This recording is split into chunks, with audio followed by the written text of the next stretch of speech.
Alright, what's going on, guys, and welcome back. So the Digimon official YouTube channel put out another trailer. Yeah, they've been going crazy with these. This time it's called the Systems trailer, which basically showcases evolution, the capture mechanic, the Digi farm, all these different things that are going to be important when it comes to Digimon Story Time Stranger, and things that those who have played Digimon Story Cyber Sleuth will definitely be privy to. I'm currently playing Cyber Sleuth right now as of the time of putting this video together, so I'll be able to give you guys a lot of interesting insights.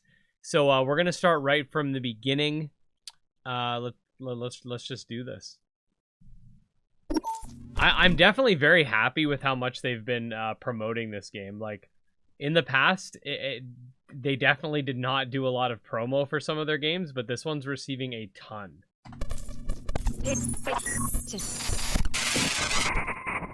Agent, this begins your report from the Adamus Special Investigation Bureau.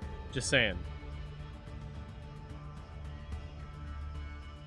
We have designated the Shinjuku Inferno as a top-level anomaly. Phase electron lifeforms known as Digimon are suspected to somehow be linked to this world collapse. One thing that's interesting about Digimon in general is that depending on the Digimon game you're playing, what Digimon are is actually different. So in Pokemon, they're all just, you know, pocket monsters. They all exist in that world. But Digimon and like Digimon Survive are like spirits. In Digimon Adventure, they're from like, well, I mean, not just Digimon Adventure. Through a lot of other Digimon IPs, they're like specifically like, you know, data essentially from the digital world. In Cyber Sleuth, they're like programs, but they also existed before. So there's like a lot of different origins for Digimon based on like which game you're playing or which anime you're watching or what have you. Phenomenon. Oh yeah. Obtaining Digimon.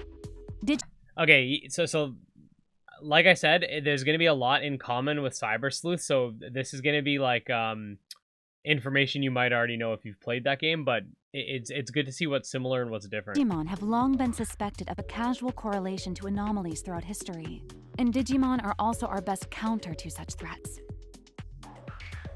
Now, open your Digivice and activate the summoning program that's in... Yeah, so you don't have to go back to the actual... how am I forgetting what it's called? In Digimon Story Cyber Sleuth, you have to go to a specific area to... Oh, the Digilab. You have to go to the Digilab to do this stuff. Now you can do it right from your menu. Installed. Digimon are strange creatures composed of both organic matter and electric signals. The Digivice can also convert the Digimon equivalent of DNA into binary code. This allows you to... I love how the Digivice is just a gun. ...create more Digimon to join our mission. Although these creatures are living beings, they can also be generated like data. Through battles, you can analyze enemy Digimon. Once analysis is complete, you can then create that Digimon. Yeah, so just like in Story Cyber Sleuth, when you beat an enemy, it shows a little cutscene of your Digimon, which is definitely cute, usually the one that got the last hit in. Also, when it comes to scanning Digimon, this is going to happen every time you start a battle. Different stages will give you a different scan rate. So like a baby Digimon will give you more percentage towards the 100, which you need to create that Digimon, versus like a rookie or a champion or an ultimate stage. This process is known as convert. Once the scan rate reaches 100% or higher, you can convert the data into a new Digimon. But you don't want to do that because at 200%, they're stronger. However, the closer it is to 200%, the stronger the Digimon will be. Yes. Training Digimon. Once you have your Digimon, you can equip them with attachment skills and equipments. Attachment skills are equipped freely and can let Digimon attack with different elements or gain skills that boost certain abilities. So these are kind of like TMs that you can equip to the Digimon and then move around. So it'll give you the ability to like work around some weaknesses and whatnot, because if you don't know, if you're weak to something in Digimon Story, basically like all your attacks are going to do less damage. If you're let's say a virus type and you're going up against a vaccine type, every time you use any attack, it's automatically going to do less damage because you're a virus type, regardless of the element of the attack. Now, the element of the attack might be advantageous against the enemy you're fighting, in which case it would bring it back up to normal damage, but this is a good workaround for, like, to cause that specific situation, right?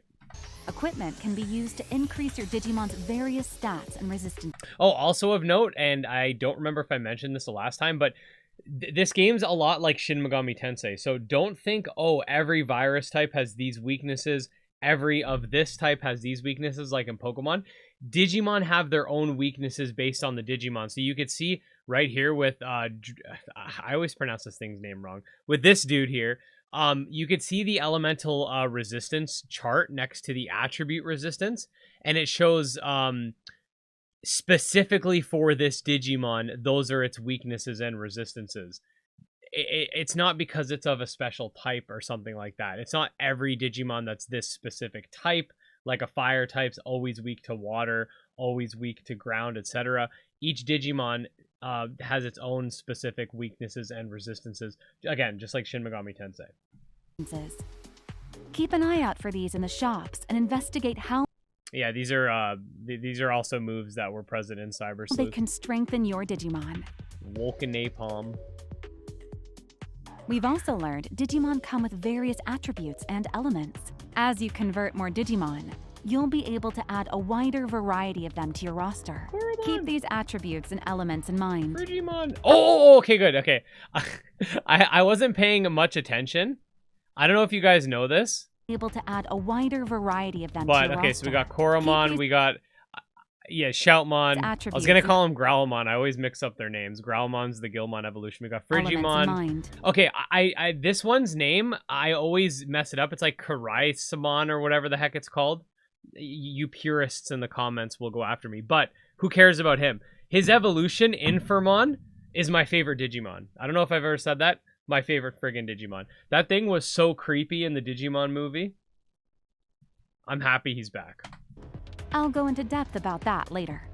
Dr. Yuki, your adoptive father and founder of Adamus, also discovered the What happened to my real father? Did he go get some milk? Of Also, I've noticed this, and some of you guys mentioned this, there are more than just 4 types in this game. So in Cyber Sleuth, there's virus, vaccine, data, and free. And the 3 formerly mentioned, they kind of create a circle, and then free is its own thing. But here you can see there's 3 more types, so I wonder what those are going to be.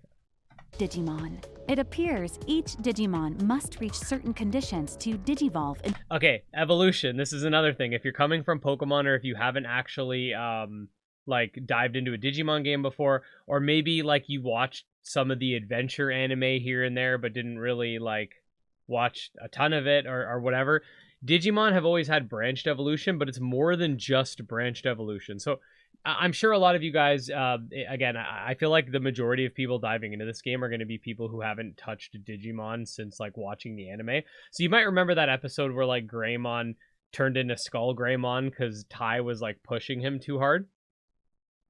That's an example of like branched evolution, because he could become Metal Greymon, or he could become Skull Greymon, or he could become some other things. But it's not just only Greymon turns into those things.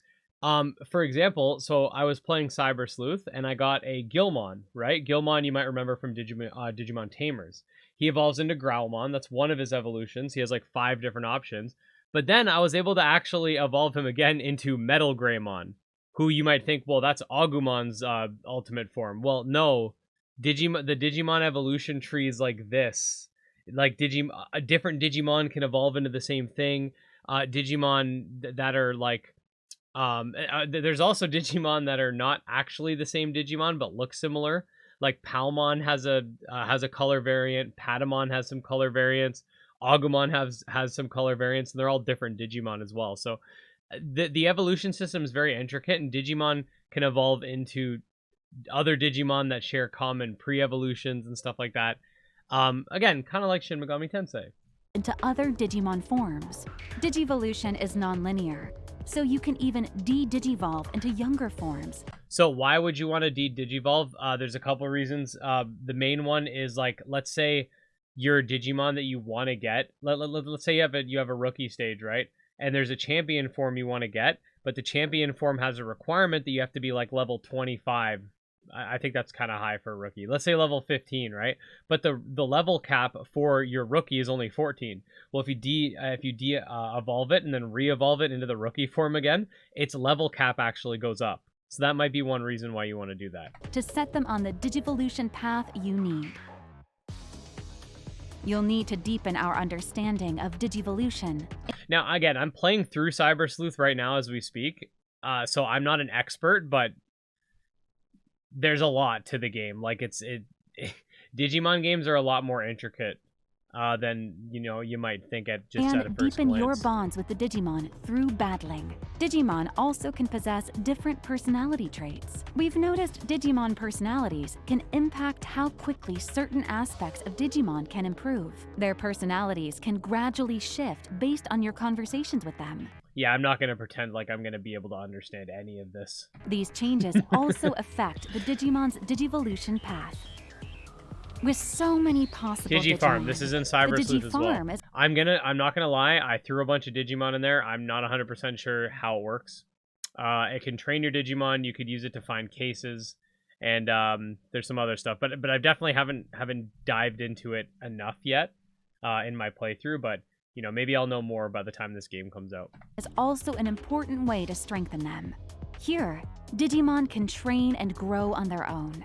Use training items to boost their stats and abilities. Oh, wow, I like this. And provide them with food to increase their bond points. It's a lot cuter than in Cyber Sleuth. You can place your own with farm items too. Looks cozy. You just got like Ikakumon hanging out with Devimon and Angemon. As an Adamus agent, you can also help your Digimon grow with agent skills. Okay, I believe this is new, but again, if you played Shin Megami Tensei 5, it's kind of similar to, you can unlock your own skills as well. I like this. This is actually really cool. Your bond with your Digimon plays a critical role, so be sure to explore the types of bonds you can build with them. Your personal... And there you go, the Rule 34 Digimon's in the game for you freaks. ...growth will directly contribute to strengthening your Digimon. That's about it for converting and training your Digimon. Now let's get into battle. Hey, Toy Agumon. Why is he so big? Remember he's like how a Titan, I mentioned probably. Digimon have all kinds of different attributes and elements earlier? There are 7 attributes for Digimon, including virus, vaccine, they don't actually and data. tell us what Virus the other is 7, weak to what vaccine, the other 4 are. Or which 3, is I weak guess. to We know data. about 3. Each Digimon also has resistances and weaknesses to certain elements. The synergy between these attributes and elements are key to winning a fight. For example, if you're up against a virus Digimon that's weak to water, a vaccine Digimon will have a certain advantage. But a vaccine Digimon with water-based attacks might let you defeat it in no time. With different combinations of attributes and elements, damage might be reduced to just 50%. Or it could skyrocket to 300%. Keep in mind which Digimon might give you the best advantage in any situation. And don't be afraid to try different attacks against the same enemy to discover what works. It's not Ogremon. Every battle is also a research. That's what I mean. Like, there's Digimon that are like the same but different color, and they're not just shiny variants. They're literally different Digimon. It's like Dragon Quest monsters. Opportunity to learn more about Digimon. Agents can also assist in battle with special abilities called cross arts. Use your knowledge of attributes and elements to have your Digimon attack an enemy's weaknesses and build up enough power in your Digivice. Once fully charged, unleash that power with a cross art and turn the tide of battle with a variety of offensive, defensive, and supportive abilities. I like that the human character gets to play a role that's not like necessarily direct damage, but instead is like a support kind of role. It really like lends to the whole like Digimon theme of like, having friendship with your Digimon and like it makes it so that the human has their place in the Digimon ecosystem here, because it's not like Pokemon where the Pokemon aren't as intelligent as the humans, like, so they need a human to tell them how to fight. Like, Digimon are fully sapient, I think the word is. Like they're just as intelligent as people. So it's nice that it's more than just like the humans just standing there and he can power me up just cuz. You'll build an arsenal of cross arts, So make sure to pick what works best for whatever situation you find yourself in. Remember, it's you and your Digimon fighting together. Got all that, Agent? Coagumon, Don't worry, your Digimon and I will be there to help you. That's all for the report. Stay focused on the mission and keep investigating these anomalies. Remember, it's you and your Digimon fighting together. Got all that, Agent? Don't worry, your Digimon Okay, so and I will... Is that a boss? The purple metal Greymon? Don't worry, your Digimon Huge. and I will be there to help you. I mean, Metal Greymon's huge in the show, but in the... Same with Greymon, but in the game, I know Greymon's not that big, so... That's all for the report. Anyway. Stay focused on the mission and keep... Yes, so that was the trailer in a nutshell. We got a lot of information regarding, again, how to obtain Digimon, how to fight with Digimon, the Digi farm, rather, evolution, and all that fun stuff. So the game definitely seems to be taking a lot from Digimon Story Cyber Sleuth and just like taking it to the next level. You have all those like base mechanics, but now we have on top of that skills for your trainer, I guess you could call them, skills for the human, different like abilities they have too, and then different things to power them up. So I'm pretty excited for this game, man. And the Digimon content has been wild. Like I was not expecting this much stuff to just start pouring out this far from the game's release. I know it's only a few months away, but this is it looks like we're going to be really busy with Digimon content. So if you want to stay up to date on everything, make sure to subscribe to the channel if you're not already. And yeah, we'll see you guys next time. Bye.